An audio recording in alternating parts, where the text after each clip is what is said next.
नमो नारायण। जय गौ माता, वंदे मातरम। भारती को प्रणाम और हृदय से ओम शम शनिश्चराय नमः। प्रिय मित्रों, साथियों, जिंदगी जीने के दो ही तरीके हैं, या तो परिस्थिति के हिसाब से खुद को डाल दो या फिर परिस्थिति को अपने हिसाब से बदल दो। अपने आप को कभी कमजोर नहीं समझो, अपने आप को कभी कमजोर साबित मत होने दो, क्योंकि डूबते सूरज को देखकर लोग अपने दरवाजे बंद कर देते हैं। इस बात का ध्यान रखिएगा, न बना रहे। मेरा छोटा सा निवेदन, मेरे आराध्य शनिदेव 29 अप्रैल रात में अपनी मूल त्रिकोण राशि कुंभ में प्रवेश कर रहे हैं। 30 साल के बाद अपनी मूल त्रिकोण राशि कुंभ में प्रवेश, और जिस तरह की ग्रह योग है, इतने सुंदर महासंयोग में 30 अप्रैल 2022 शनि अमावस्या महोत्सव श्री शनिधाम शनि तीर्थ क्षेत्र असोला फतेहपुर बेरी में आपका स्वागत। करिए शनि भगवान के दर्शन, पूजन, तेलाभिषेक, संपूर्ण कष्टों से छुटकारा। दिल्ली और एनसीआर के सभी शनि भक्तों से मेरा निवेदन, शनि तीर्थ क्षेत्र असोला फतेहपुर बेरी अद्भुत तपोभूमि है मेरी। खाली दर्शन करने से शनिदेव की कृपा का प्रसाद प्राप्त होगा और जीवन खुशियों से भर जाएगा। प्रिय दर्शकों, मित्रों, साथियों, 12 साल के बाद बृहस्पति अपनी स्वराशि मीन में संचरण करेंगे 13 अप्रैल 2022 से। बृहस्पति लगभग 1 साल कुछ महीनों में एक राशि पार करता है, तो अपनी स्वराशि मीन में आने में उन्हें 12 साल लगा है। और 12 साल के बाद सोम के नक्षत्र यानी पूर्व भाद्रपद नक्षत्र में बृहस्पति 13 अप्रैल 2022 दोपहर 3:48 पर अपनी राशि में प्रवेश करेंगे। पूर्व भाद्रपद नक्षत्र बृहस्पति का अपना नक्षत्र है। यहां ये 28 अप्रैल तक रहेंगे और 28 अप्रैल को रात्रि 9:20 के आसपास उत्तर भाद्रपद नक्षत्र में प्रवेश करेंगे। उत्तर भाद्रपद नक्षत्र शनिदेव का नक्षत्र है और यहां बृहस्पति 28 अप्रैल से लेकर 29 दिसंबर 2022 तक इसी नक्षत्र में संचरण करेंगे। 28 जुलाई 2022 को बृहस्पतिदेव स्वराशि मीन में रात्रि 2:09 के आसपास वक्री होंगे। 28 जुलाई से 23 नवंबर 2022 तक बृहस्पतिदेव वक्री अवस्था में स्वराशि मीन में संचरण करेंगे, यानी 118 दिन या लगभग 4 महीने 6 दिन के आसपास बृहस्पति देव वक्री अवस्था में मीन राशि में संचरण करेंगे, क्योंकि बृहस्पति देव अपनी स्वयं की राशि में है, अपने स्वयं के नक्षत्र में है और वक्री अवस्था में ग्रह का चेष्टा बल बढ़ जाता है। तो इन 4 महीनों में भी बृहस्पति लाभदायक फल प्रदान करेंगे। बृहस्पति का यह राशि परिवर्तन कि 12 साल के बाद मीन राशि में प्रवेश 12 राशियों पर क्या प्रभाव डालेगा, इस विषय पर आऊंगा। लेकिन इस विषय पर आऊं उससे पहले कुछ कहना चाहता हूं। यदि आप ये सुनना नहीं चाहते हैं, आपको लगता है कि वीडियो बड़ा हो रहा है, तो फोन में भी व्यवस्था है, यूट्यूब पे भी व्यवस्था, इसको फॉरवर्ड करके आप राशिफल पे आ जाए। लेकिन जानना बहुत जरूरी है बृहस्पति को, क्योंकि मानव जीवन पर देवगुरु बृहस्पति का अपना एक प्रभाव है। जीवन के सुख, स्वास्थ्य, समृद्धि, सकारात्मकता बिना देवगुरु बृहस्पति की कृपा से मिल नहीं सकती।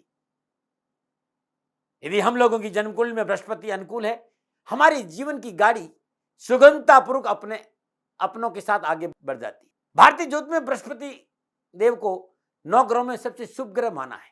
बृहस्पति देव संयम, शील, धर्म के कारक ग्रह है। ज्योतिषी ग्रंथों में बृहस्पति देव को साधुवर्ती, आध्यात्मिकता, दिव्यता, ब्रह्म विद्या से संबंधित माना है। और वैदिक ज्योतिष बृहस्पति को आकाश तत्व का से जोड़ती है। बृहस्पति का विशेष गुण है विशालता, विकास, कर्म, धर्म, दर्शन, ज्ञान, समृद्धि, इसके कारक हैं बृहस्पति देव। बृहस्पति अनुकूल है, सात्विक गुणों का विकास होगा, समाज में मान और प्रतिष्ठा बढ़ेगी, उच्च पदों में प्राप्ति होगी। एक राशि में लगभग 12 या 13 महीने के आसपास बृहस्पति संचरण करते हैं। किसी भी जातक के जीवन में होने वाले शुभ कार्य के लिए बृहस्पति देव को काफी अनुकूल माना गया है। बृहस्पति देव अनुकूल नहीं, शुभ कार्य नहीं होंगे। बृहस्पति देव के साथ पास 2 राशियां हैं, धनु और मीन। धनु राशि अग्नि तत्व राशि है और मीन राशि जल तत्व राशि है। और उसके साथ ही जल तत्व राशि कर्क में बृहस्पति देव ऊंच के होते हैं, जबकि शनिदेव की राशि मकर में बृहस्पति देव की जो अवस्था है वो नीच अवस्था रहती है। लाल किताब बृहस्पति देव को ब्रह्मा और मानव के भीतर में हवा का कारक माना है। बृहस्पति देव अज्ञान के पथ से मानव को हटाकर जीवन की पूर्णता की ओर प्रेरित करते हैं। लगन में बृहस्पति है तो पूर्ण जन्मांग शुभ माना जाता है। विद्वानों की राय है कि लगन में विराजमान बृहस्पति वैभव देता है, सुख देता है, शांति देता है। यदि लगन में प्रतिकूल अवस्था में भी है तो चमत्कारी गुण उसके अंदर रहते ही रहते हैं।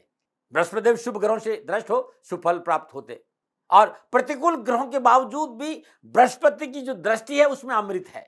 अकेला बृहस्पति कभी भी अशुभ फल नहीं देता है।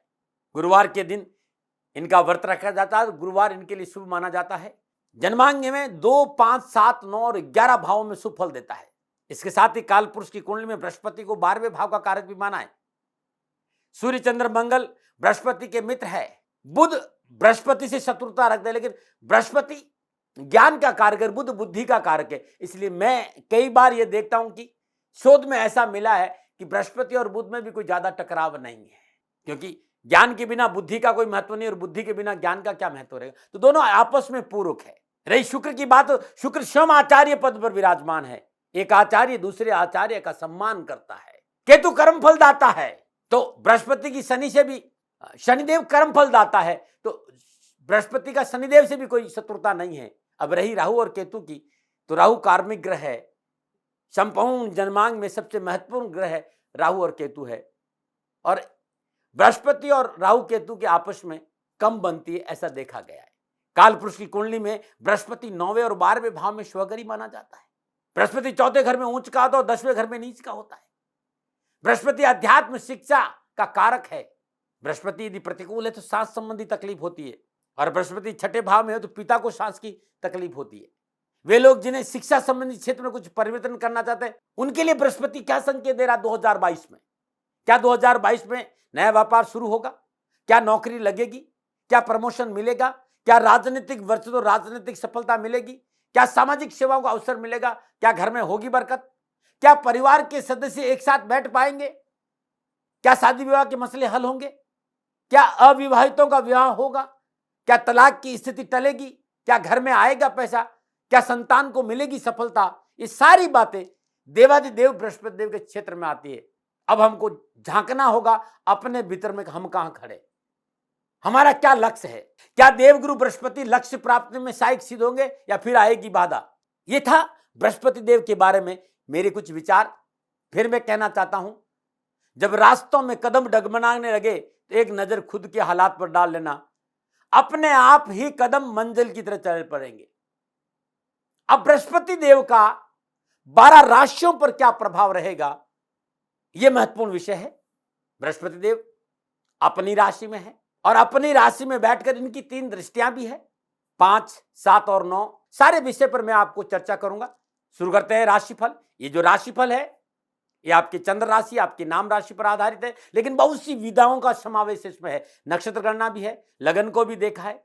मैंने जो सूत्र मैं जानता हूं अपने जीवन में, वो सारे सूत्र मैंने इस फलादेश में लगाए हैं। मित्रों साथियों, राशिफल पुरुषों के लिए भी है, महिलाओं के लिए भी है, बुजुर्गों के लिए और बच्चों के लिए भी है। मेरा छोटा सा निवेदन, मेरे आराध्य शनिदेव 29 अप्रैल रात में अपनी मूल त्रिकोण राशि कुंभ में प्रवेश कर रहे हैं। 30 साल के बाद अपनी मूल त्रिकोण राशि कुंभ में प्रवेश, और जिस तरह की ग्रह योग है, इतने सुंदर महासंयोग में 30 अप्रैल 2022 शनि अमावस्या महोत्सव श्री शनिधाम शनि तीर्थ क्षेत्र असोला फतेहपुर बेरी में आपका स्वागत। करिए शनि भगवान के दर्शन, पूजन, तेलाभिषेक, संपूर्ण कष्टों से छुटकारा। दिल्ली और एनसीआर के सभी शनि भक्तों से मेरा निवेदन, शनि तीर्थ क्षेत्र असोला फतेहपुर बेरी अद्भुत तपोभूमि है मेरी।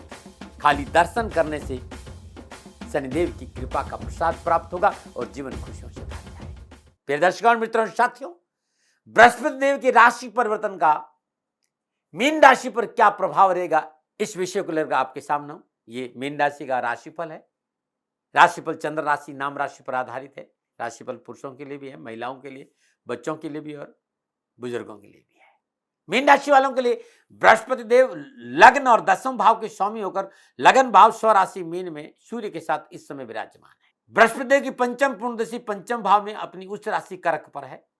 सप्तम दृष्टि कन्या राशि सप्तम भाव पर और नवम दृष्टि वृश्चिक राशि नवम भाव पर है। 28 जुलाई से 23 नवंबर 2022 तक बृहस्पति वक्री अवस्था में स्वराशि मीन में लगन भाव में संचरण करेंगे। बृहस्पति यहाँ लगन और कर्म स्थान के स्वामी होकर प्रथम भाव में संचरण करेंगे। लगन भाव में विराजमान बृहस्पति की पंचम पूर्ण दृष्टि पंचम भाव पर, सप्तम दृष्टि सप्तम भाव पर, नवम दृष्टि नवम भाव पर है। संपूर्ण ग्रह युगों को देखकर ये कह सकता हूं कि बृहस्पति देव का ये राशि परिवर्तन मीन राशि वालों के लिए कैरियर, कारोबार, कामकाज के हिसाब से बेहतर परिणाम और लाभ का संकेत दे रहा है। सुख और समृद्धि में वृद्धि होगी। कैरियर, कारोबार, कामकाज के दृष्टिकोण से बृहस्पति देव की अपनी नवम दृष्टि भाग्य स्थान पे, भाग्य आपकी पक्ष में करवट ले रहा है। कैरियर, कारोबार संबंधी मसले लाभदायक रहेंगे। व्यवसाय में अनुकूलता आएगी। व्यवसाय में किए गए प्रयास सार्थक परिणाम देंगे। नए कारोबारी संबंध बनेंगे। कारोबार में पार्टनरशिप का लाभ मिलेगा और व्यवसाय विस्तार का अवसर मिलेगा। व्यवसाय में आर्थिक पक्ष सुदृढ़ होगा। व्यवसाय संबंधी संपूर्ण परेशानी से मुक्ति मिलेगी। पुराने रोग और ऋण से छुटकारा मिलेगा और कार्यशैली की वजह से समाज में आपकी यश और कीर्ति बढ़ेगी। इस समय आपको अपने खर्चों पर थोड़ा सा नियंत्रण रखना होगा।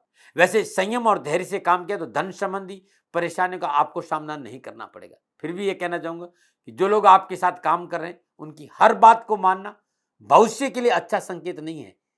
साथ काम करने वाले आदमी की सलाह को माने, लेकिन पूर्णता पैनी दृष्टि रखकर सोच समझ कर माने, क्योंकि जो साथ काम कर रहे हैं उनका निजी स्वार्थ हो सकता है और आपको धोखे में रख सकते हैं, ऐसा मुझे लगता है। नवीन योजनाएं भविष्य के लिए सुखद रहेगी। कुछ नया करने का अवसर मिलेगा। कैरियर, कारोबार के दृष्टिकोण ये समय विशेष रूप से परिश्रम का पूर्ण लाभ दिलाएगा। यदि आप परिश्रम करेंगे तो सफलता आपका दामन चूमेगी। सरकारी अधिकारियों का पूर्ण सहयोग मिलेगा। सरकारी संबंधी परेशानी से मुक्ति मिलेगी। कैरियर और आर्थिक क्षेत्र में धीरे धीरे पूर्ण सफलता के योग नजर आ रहे हैं। ये राशि परिवर्तन आपकी आर्थिक पक्ष की सुदृढ़ता को मजबूत करेगा। नए नए अवसर पूंजी निवेश के मिलेंगे। भूमि, भवन, वाहन में पूंजी निवेश का प्रबल अवसर नौकरी वालों के लिए इस समय पूर्ण सफलता का संकेत दे रहा है। प्रोफेशनल और टेक्निकल क्षेत्र में नई जिम्मेदारी मिलने या उन्नति के अच्छे संकेत नजर आ रहे हैं। मनोनुकूल लाभदायक जॉब परिवर्तन का संकेत भी नजर आ रहा है। फाइनेंशियली स्टेबिलिटी का प्रबल संकेत है। आर्थिक पक्ष स्थिर होगा, सुधार होगा। यदि आप व्यवसायी है तो कृपया मेरी इस बात पर ध्यान जरूर दें। अधिक माल की जमाखोरी ना करें, टैक्स की चोरी नहीं करें। टैक्स के मामले में थोड़ी सी भी लापरवाही आपको मोटा नुकसान दे सकती है। कर्मचारी वर्ग पर विशेष थोड़ा ध्यान रखें। पारिवारिक दृष्टिकोण से समय अच्छा रहेगा, क्योंकि बृहस्पति अपनी पूर्ण सप्तम दृष्टि से सप्तम भाव को देख रहे। जीवन साथी का पूर्ण सहयोग प्राप्त होगा। वैवाहिक दृष्टिकोण से समय अति अनुकूल है। वैवाहिक समस्याओं का निवारण होगा। पारिवारिक और सामाजिक दृष्टिकोण से यह समय आपके लिए ठीक रहेगा। पारिवारिक सदस्यों का पूर्ण सहयोग मिलेगा। परिवार में विवाह योग्य सदस्यों का विवाह के प्रबल योग। घर परिवार का वातावरण खुशियों से भरा रहेगा। बच्चों के मंगल कार्य, विवाह आदि के योग भी बनेंगे। बच्चों के स्कूल कॉलेज के परिवर्तन में आपको सफलता आपके हाथ लगेगी। बृहस्पति देव की अनुकूल दृष्टि की वजह से मंगल कार्य में धन व्यय होगा। संत सानिध्य का सुअवसर और विचारों में बड़ी शुद्धता रहेगी और अच्छा समय बीतेगा। आप युवा है, समय अनुकूल है। कैरियर और एजुकेशन में सफलता मिलेगी। कार्यों में जो रुकावट, निराशा है उससे मुक्ति मिलेगी। परिवार का पूर्ण सहयोग मिलेगा। हाँ, इस समय वाहन सावधानी चलाए और जल्दबाजी से बचे तो अच्छा रहेगा। निजी रिश्तों में पवित्रता बहुत जरूरी, ये जरूर देख लीजिएगा।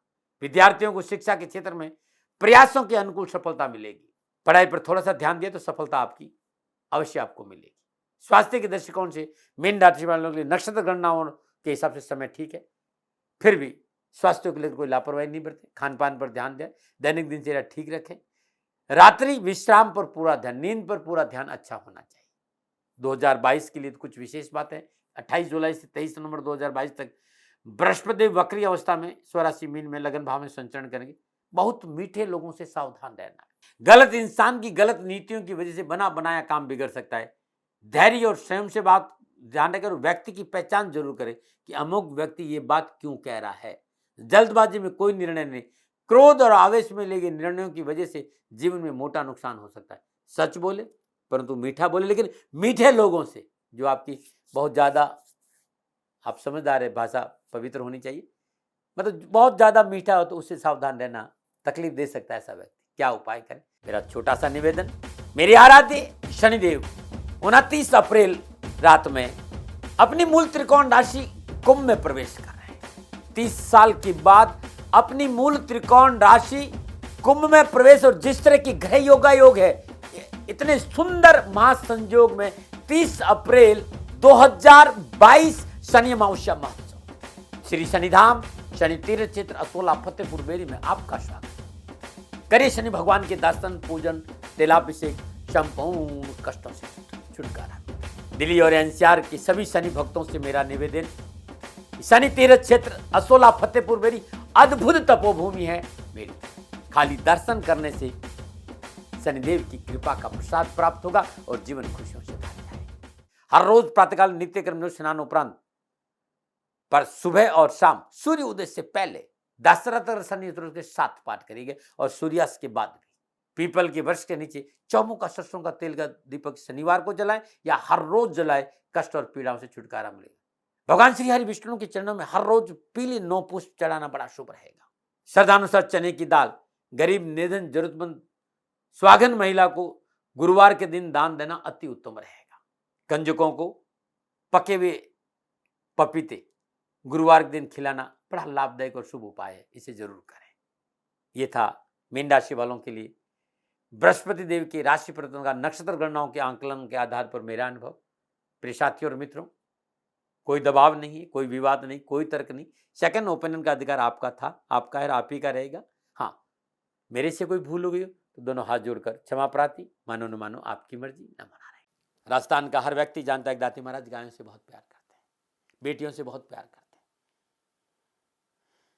हजारों सैकड़ों बेटियों के लिए, जीवन के लिए मैंने अपना संपूर्ण जीवन दिया है और ये मेरा शौक था, मेरी राष्ट्र की धरोहर थी और ये करना मेरा कर्तव्य और कर्म था। मैं आपको किसी वजह से नहीं सुना रहा हूं, बस खाली बता रहा हूं कि ये मेरा जीवन का लक्ष्य रहा है।